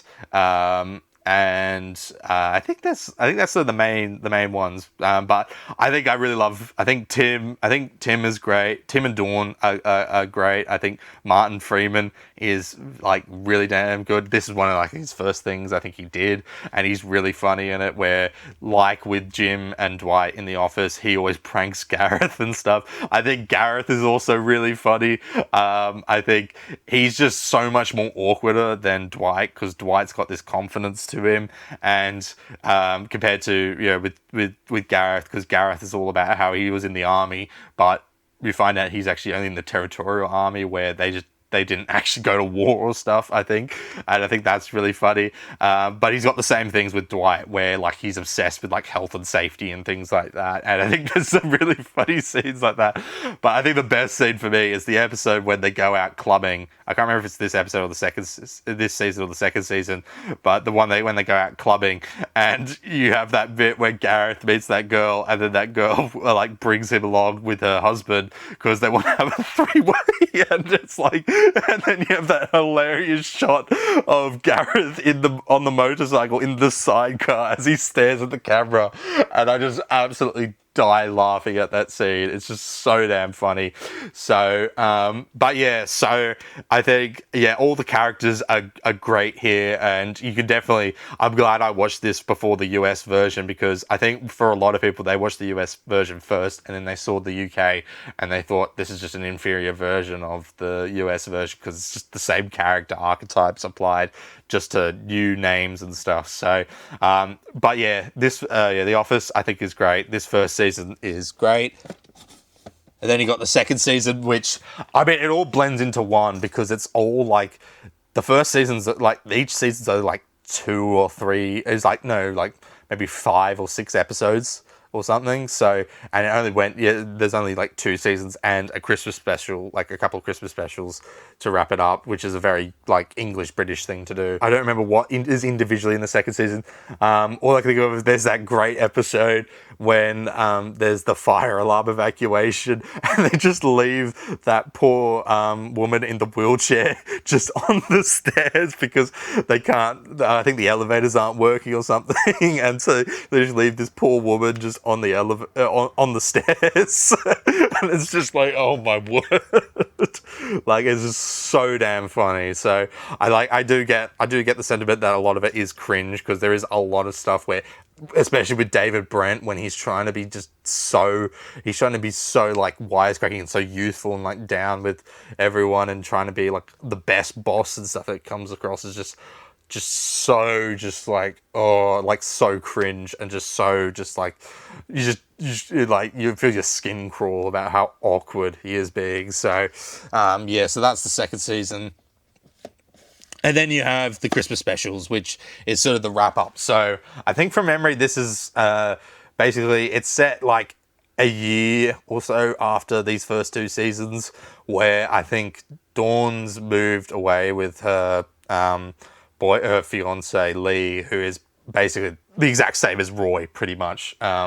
Like they even have the exact same scene of Dawn and Tim are like talking like really closely and stuff, and then suddenly Lee just pushes him up against the wall, like in the US version with where Pam and Jim are talking, and then Roy pushes him. I think, yeah, by that point, so Dawn's moved away, and then Tim has now been promoted, I think from memory, and David Brent, I think has he gone by this point? I think so, because there's also the introduction of Neil, who's also an interesting character, where he's the boss that everyone kind of likes. He's actually a cool guy, and he's the one that everyone, he likes to have a good time, but when it's time to work, he makes sure everyone actually works and stuff. Whereas with David Brent, he just wants to goof around the whole time. And so I think it's also just a great sort of end to the series. And I think, yeah, it makes sense why after this they didn't make any more and decided just to go over and do it in the US, because it closes everything together. Like Tim and Dawn get together. Gareth gets promoted to being one of the big bosses, and as well, David Brent finally finds someone that actually a girl that actually enjoys being around him. And he also stands up to Finchy, which is this guy who's pretty much, he's basically the UK version of Packer from the UK version, and basically like with Michael Scott, he actually stands up to him eventually, like where he gets that great moment when he tells Finchy to just F off for insulting the girl that he's now with. And I think that's just a great bit of character development for him. And I think Finchy as well is just such an unrelenting asshole as well. And he's, of course, the first, I remember when I was watching Fantastic Four, I was like, wait, is that Chris Finch from the original UK Office? I was like, he plays Galactus. So that was kind of cool to see. So, but yeah, the Christmas specials is just a perfect end for this UK version, and it works completely as an ending. And just, yeah, it works the fact that it only went for like, it's only like 2 miniseries plus like a 3-part Christmas special type thing. So, yeah. So yeah, The Office, the UK, so damn good, so amazing, and I personally prefer it over the US version. Then we have Oppenheimer, one of the biggest movies of the last 2 years, and one of the highest grossing movies from memory because of the whole marketing thing the fan hype with Barbenheimer, where people watched Barbie and then they watched Oppenheimer, which I did too. So yeah, we did. I remember me and a couple of my mates did the double bill where we saw Barbie and Oppenheimer on the same day. And so I think I saw Oppenheimer, I believe, at a special sort of theatre. There's a place in Sydney called the Ritz, and they were showing Oppenheimer in like 35mm. So, and that was quite enjoyable, but the seats were so uncomfortable and they were so squished together. I just remember, and considering this movie's 3 hours long, it was a bit of a pain to sit through this movie. So, but yeah, I got this mainly because I got this on 4K, I think, for Christmas, because I wanted to see how it looked on 4K. And I think I remember, yeah, it's a very good film. I think as time has gone on, I think I thought I might have jumped the gun a bit too quick to get this on 4K, because while I did enjoy it, I'm not sure if I'm going to rewatch it a lot. I think I think it's a very good film. I think Christopher Nolan knocked it out of the park, and I can see why it's considered like his best movie, because this is him doing a full-on biopic. So, you know, that's got all the Oscar awards like being flung at it and stuff. And I think a lot of the performances are great. Cillian Murphy, I think that's how you pronounce his name. He's fantastic as J. Robert Oppenheimer. I think is great. The cast is, of course, just like A plus, because every single actor just wants to work with Christopher Nolan, which makes complete sense. But yes, so I think I sort of maybe jumped the gun, because while I did like this movie, I don't think I'm going to rewatch it a lot, because I mean, biopics I've never fully loved. Like, there's not been a biopic type movie I want to rewatch multiple times. Like, I've watched some biopic movies like multiple times, but I don't think there's ever one like I've ever really wanted to the point where I want to own it on 4K. Like, I think the reason why I wanted to get this on 4K because I wanted to see what the bomb sequence that was so hyped up and definitely delivered in the movie looked like on 4K, and I remember it looked fantastic. But I think I think from memory, I really liked everything that's up to the bomb point, but then everything after that I was very confused on, because I'm not much of a history buff. I don't remember a lot from my high school English class, high school history class. So I don't remember all this stuff about Oppenheimer being accused of like communism and working with communists and stuff. So I just did not understand what was going on. Like, I was whispering to my friends, like, in the theater, trying to figure out what was going on with that whole after spot. So, I think everything after the bomb stuff is just not as engaging for me, because I just didn't know what the hell was going on. But I think I've got a bit of a grasp on it now, so I think I can enjoy it a bit more. I think I enjoyed it a bit more when I watched it on 4K. But yeah, I think overall, it's a great film. But yeah, I'm not sure if it's something I would rewatch a lot. But yeah, I will say though, the packaging for this is fantastic. I think I remember Christopher Nolan saying like he wanted to make the 4K release like of this to actually be premium and unique. So I could definitely feel that, because this actually has, as you can see here, it's got a slip cover with some nice shine and stuff to it. So that's about as premium as you can get really for an Australia release, but I'm fine with that, because it is very rare that we get a slipcover with our Blu-rays here down under. So I think this release itself is fantastic, and looking forward to Christopher Nolan releasing his new movies, and hopefully having the same standard packaging like with the Odyssey coming out I think this year. So yeah, Oppenheimer it's a fantastic film, but it's something another one of those movies where I think I appreciate for how good it is, but it's not something I would probably rewatch a lot of the time. So but yeah, I think the 4K though is absolutely magnificent, as with all Christopher Nolan 4Ks. Then we've got this one. We've got Paul on standard Blu-ray. I love Paul. I watched this for the first time years ago, and I don't know why I first watched this movie, but I did. But every time I watch this movie, I always have to remember myself, this is not part of the Cornetto trilogy, because mainly it's got Simon Pegg and Nick Frost as the two protagonists, and so I got to remember this is not made by Edgar Wright. This doesn't belong in the Cornetto trilogy, but it feels just so much like it does. So this is just a really funny movie. I rewatched this again a couple of months back, and I think it's just an absolute funny film. Seth Rogen playing this alien who needs to get from point A to point B in order to escape from the government, and he gets the help with these two comic book nerds. And I think it's a great film. It's really funny, really enjoyable.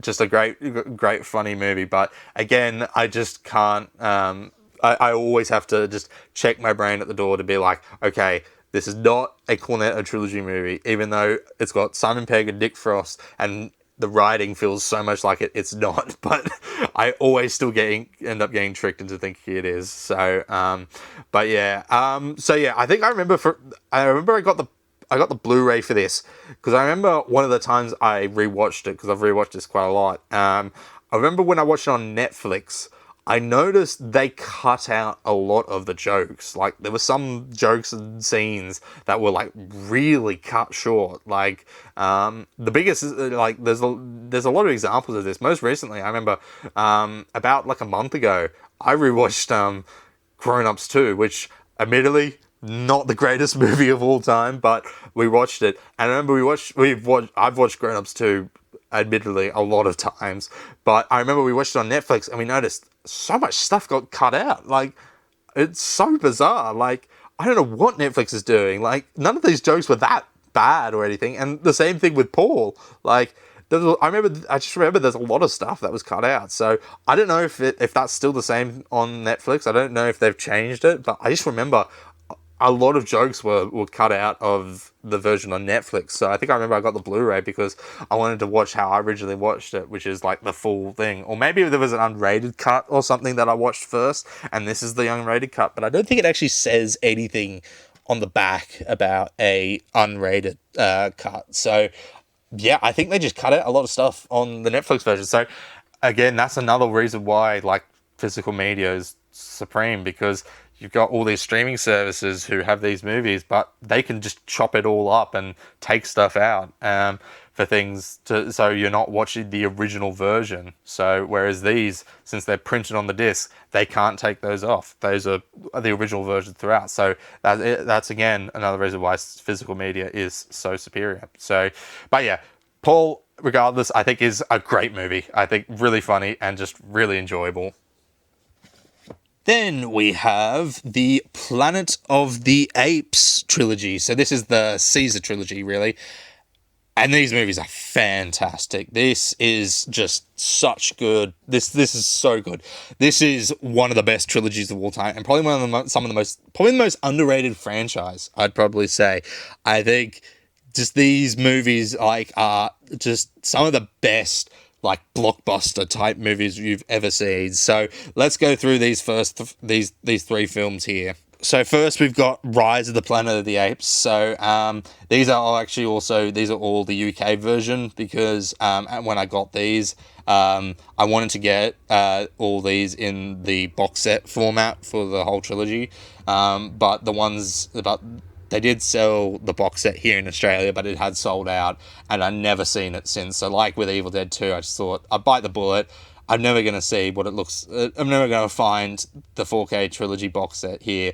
I'll just buy it from the UK. And so, yeah. So that's why I've got the UK versions. But anyway, Rise of the Planet of the Apes.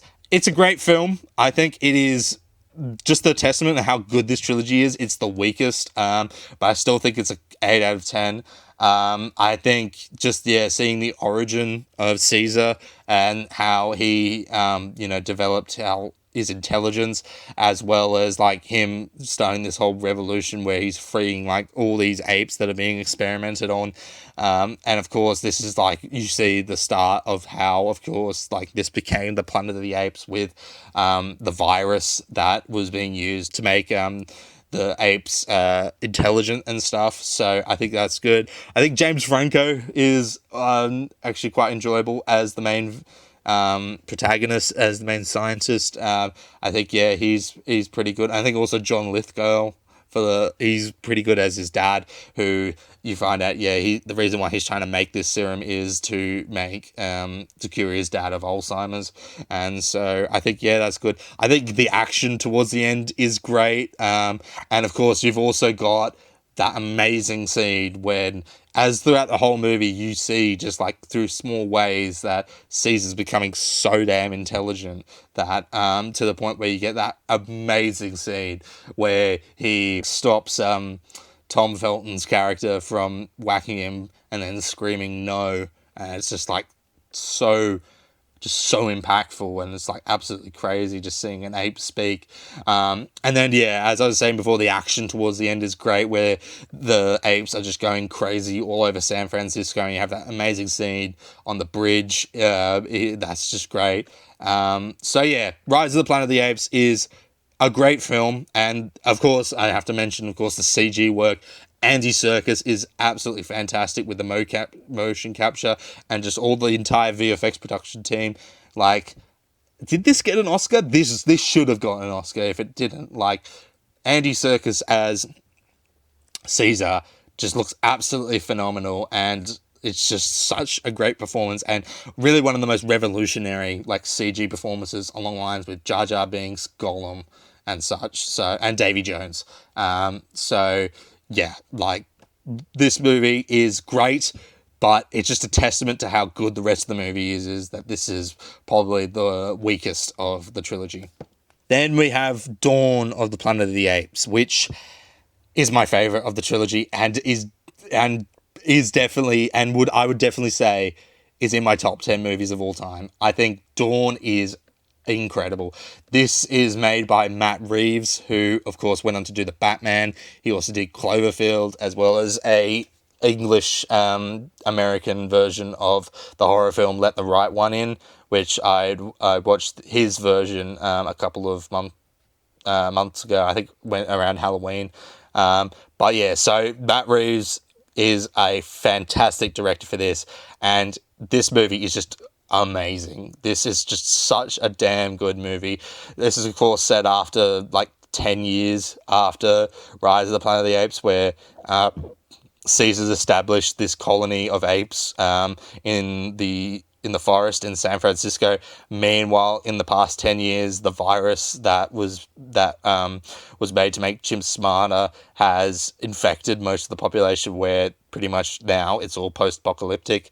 So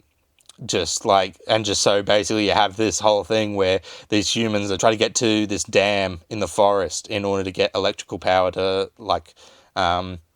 power up their camps and stuff. But the thing is, it's in apes territory, so there's this whole thing where they have to there's this tension of how with like apes and humans and having to work together in order to, achieve a common goal here, to like with peace and stuff. And you see just how it only takes two douchebags to just absolutely mess it all up. So this movie is absolutely incredible. Cobra is such a good villain. Just an absolute monster in this movie. And I think the Toby Kebbell, I believe, is the guy who motion caps and voices Cobra, and he's just so damn good. That whole scene when he tricks those two soldiers into thinking he's just a funny monkey, and then just immediately just guns them down with an AR-15. It's just like so damn shocking to see. And then of course you have that amazing final act where basically the humans have to defend themselves against the apes, and you just see just them coming through the fog on horseback holding assault rifles, and it's just like, oh my gosh, like it looks so cool and stuff, but the heart and the tragedy of it all is just so apparent and just so well done, and the character work is just fantastic. With like Caesar as the whole movie goes on, where he's like, of course, like this whole movie thing is like all about the moral code of like ape will not kill ape, and then basically by the end of the movie, Caesar realizes in order to save everyone, he has to break that rule, and I think it's just so damn well. I think, yeah, just all the actors are great in this. Gary Oldman as the camp, the head of the camp guy, who's basically supposed to be like the sort of head human antagonist. And he's not really, because you get why he does everything in this movie. Like, the way he, like, everything he does is, like, it's all to look out for the people and stuff, and it makes sense. Like, even though there's that whole bit where he blows himself up and the massive tower, I'm like, I get why you did that. Like, it would have been better if you could see more from Caesar's point of view, but again, I understand why you did that. So I think, yeah, Gary Oldman is great, and I think Malcolm, I believe his name is, played by, I think, Jason Clarke, I think. He's good, just about the guy who realizes, like, these apes are not a threat. They just want their territory. Like, he's the one that speaks, like, we can negotiate with them and stuff. So yeah, Dawn of the Planet of the Apes is fantastic. One of my favorite movies. So brilliantly directed and looks absolutely phenomenal. Just the whole wet and drippy vibe of, like, this post-apocalyptic San Francisco is just absolutely fantastic, and just some fantastic action. So yeah, one of the best blockbusters of all time, and just one of my favorite films of all time. So if you haven't seen any of these movies, do check them out, because they are just so damn good. And especially if you like the Batman, like, go back and watch these to see how, like, Matt Reeves' sort of style, and see how a lot of his things were applied from there and then in the Batman. So yeah, Dawn of the Planet of the Apes, phenomenal. Then we have the concluding chapter to the Caesar trilogy, War for the Planet of the Apes. This was the only one I actually saw in cinemas, because I believe it was around my birthday, and I think I was like, I wanted to go to the cinemas for my birthday, so all my friends went, and there wasn't really a whole lot on at the cinema in, I think, 2017. So we watched this, and I think a lot of my other friends were like, it was all right, because we were like, maybe 15 or 16 or something around there. But I think from memory, I enjoyed it. But upon rewatching it with the other movies, I loved it. I think this is a great film. I think it's a very dark movie. It's very gnarly, because it's a revenge movie, basically, because at the start of this movie, spoilers for this movie, the military kills Caesar's entire family. And so basically, Caesar's just on this war path in order to kill this military general who killed his family and stuff. And so basically, it's this really dark and gnarly movie, because when they locate the colonel, they find out they've captured the rest of the ape colony and are now just putting them in prison camps and do slave labor and stuff. And it's just so gnarly. But yeah, I think this last one is just a great conclusion to the trilogy. I think the big reveal of the fact that the virus has mutated so that while it's making apes smarter, it's making humans dumber, is a fantastic idea and really creative, and sort of very much accelerates where we're going, because this whole trilogy, as well as the next film, are all a prequel to the original film, which I haven't seen yet. I know I love these movies so much, yet I haven't watched the original Charles Heston 60s movie yet. I know that's probably sacrilegious. I need to watch it sometime. I just haven't found. I think I've always watched these ones, and then I'm like, okay, next one, I'm going to watch the Charles Heston one, and then I just never get around to it. So I need to finally watch the original 60s version sometime. But like I said, this is all leading up to the 60s movie. So these are all a prequel to that movie. So it's very interesting to see how it establishes that world that we see in the original film. So the whole idea about, and like, the virus is making people dumber to the point where they can't speak and stuff, is just so damn good and so damn creative and such. So I think that's fantastic. I mean, this movie, the title's a bit clickbait. It really shouldn't be called War for the Planet of the Apes, more like Battle for the Planet of the Apes, because it's mainly just a battle. But I believe there is already a movie called Battle of the Planet of the Apes, so they can't use that. So I guess they have to go with war. But it's not really a war, physical war. It's more a battle / prison escape movie, really, because it's all about in this military complex is where most of it is sort of set. But yeah, you get some great sort of characters here. You get, I think it's Bad Ape, who is another ape who can like talk and stuff. But he's very much like the comic relief, which I think is very refreshing and works for this movie, because this movie is just very dark. So when and I think like his like comedic timing is very well and appropriately used and such. But yeah, I think Bad Ape is great. I think he's motion captured by Steve Zahn, who is the actor who plays Greg Heffley's dad in Diary of a Kid. So that's his most memorable performance for me.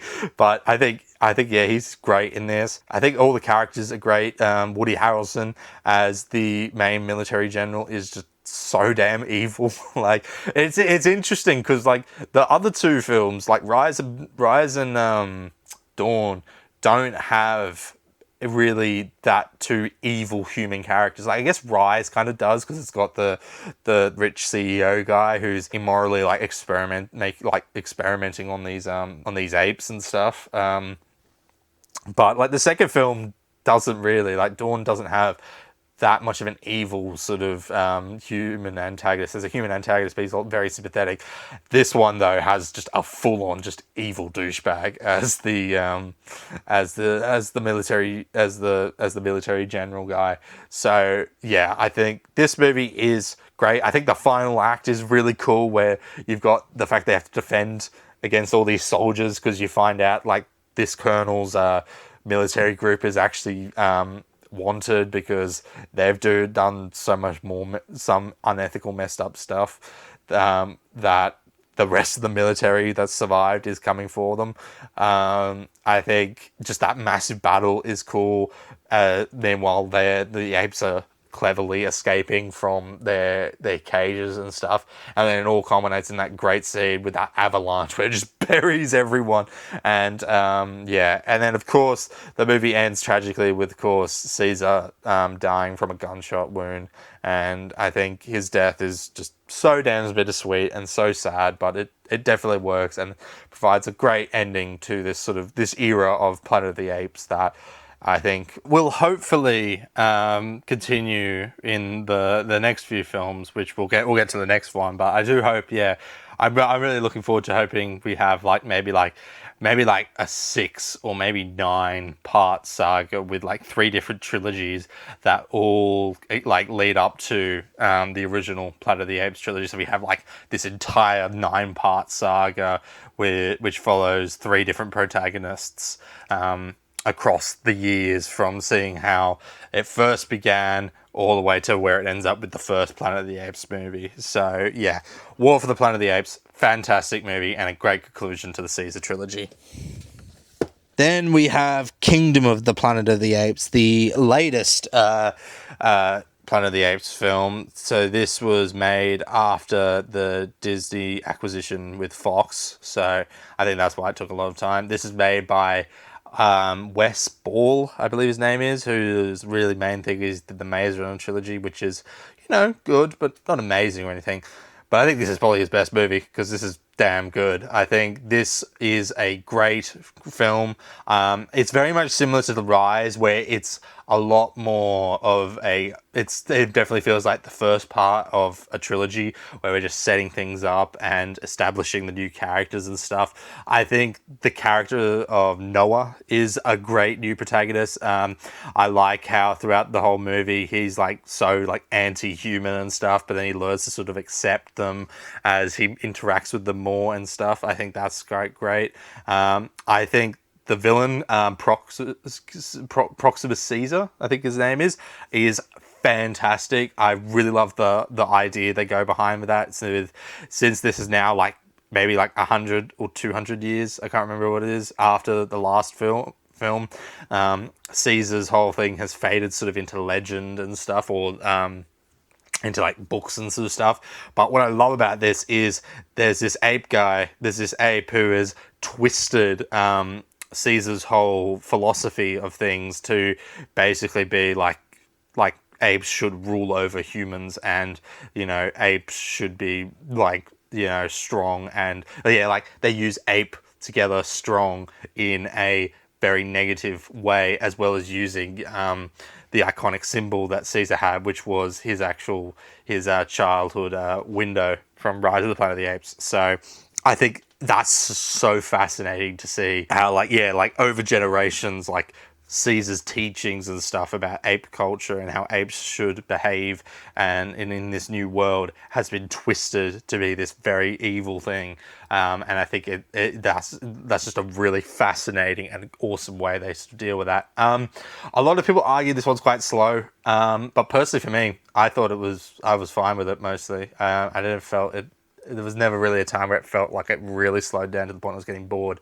The other interesting thing that I really like about this movie is the human character in this. I think her name's May, where like for the first like half, you think she is like the little girl from the previous movie War of the Planet of the Apes, where she's been infected with the virus, but it's mutated, where she can't speak. But then halfway through the movie, you find out she does speak and she does talk, and she's only been doing that just to keep a low profile and stuff. And I really love her character here because this whole time you sort of realize she doesn't trust the apes at all. She's only here to get one objective, which is, as you find out at the end of the movie, is spoilers for this movie, of course. She's there to get a chip that's in this old bunker that Proximus Caesar's been trying to open, and basically this chip is basically the last bit of a network that will allow, when plugged in at a satellite base, will be able to connect to the other satellites and communicate with the rest of the world. So, but I think it's just so interesting that throughout this whole movie, like, she will do whatever it takes in order to get that chip, and to the point where she works with the apes and with Noah and stuff, and like throughout the whole movie you think they're bonding and stuff, but when like you rewatch it, and especially at the end, you realize even when they like work together and stuff, they still don't trust each other. Like, you get that fantastic shot where like at the end, when May and Noah like go their separate ways, you see like under her coat the wind blows, and you see she's actually holding a gun like behind her back, because she was like anticipating Noah to like try and kill her or something. Like, she's not taking any chances. So it just shows us like they just don't trust each other, even though they do come to terms with each other by the end of the movie. I think it's so fascinating to see, because like, of course, like this has been like 200 years since the last movie, and in the last movie it established that like humans are getting dumber. So like, of course they probably don't trust apes at this point, because the apes have now become the dominant species on the planet by this point. But yeah, I think just the visual effects are as good as the other films. I think it looks glorious in 4K. I think also the look of the world at this point. I think I can't remember where this is set specifically, because it's set over a variety of locations. But you can see in this one, everything's like overgrown and stuff, like foliage is now. It very much looks like something like very similar to like The Last of Us and such. Like, you just see all these massive skyscrapers that have just got plants and just foliage growing all around it. So you can really tell it's been a long time since the last movie and stuff. And so human society has just been crippled so much. Like, it feels very much like a major jump towards where the original Planet of the Apes is set, even though I think this is supposed to be set like 300 years before that as well. So yeah, Kingdom of the Planet of the Apes is a great start film. It's definitely among the weaker sides of the overall, like, this prequel timeline. Although I think I personally prefer this over Rise of the Planet of the Apes, even though Rise probably has some higher highs. I just think War and Dawn are just so fantastic that yeah, this one doesn't compete because, yeah, while Wes Ball is actually, I was very surprised by his work here. It doesn't touch the magic of Matt Reeves' two films as well. So, yeah, I think Kingdom is a great start and looking very much forward to this new potential trilogy of films coming out. So, yeah, great film. Then we have Poltergeist, which is another recent film I actually picked up, and I only watched it like last year for Halloween. And I enjoyed it so much, I wanted to pick it up on 4K because I thought it was just really good. This is, of course, a big classic. This is a lot of inspiration. A lot of horror films, supernatural horror films were inspired by this movie. I think it's just a great film. Like, just the idea of, yeah, like this girl who, like, communicates with spirits and stuff of this, like by this house, which is like right by this mass graveyard of the dead, sort of, I think, was it leaking or something, or they want to build something over the graveyard, I think, from memory.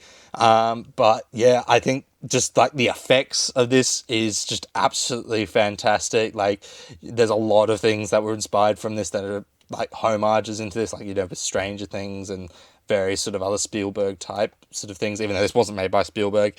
It does have that Spielberg vibe to it, but yeah, just like the effects of everything, the family, where especially the mum just being so dedicated to rescuing her daughter and stuff, and as well as the supernatural team, you know, like the pre-Ghostbusters, if you call those guys. I think that, and then there's that really like horribly graphic scene where one of those guys is looking at the mirror and his face seemingly falls apart, but it's all a illusion and stuff. That's really gnarly.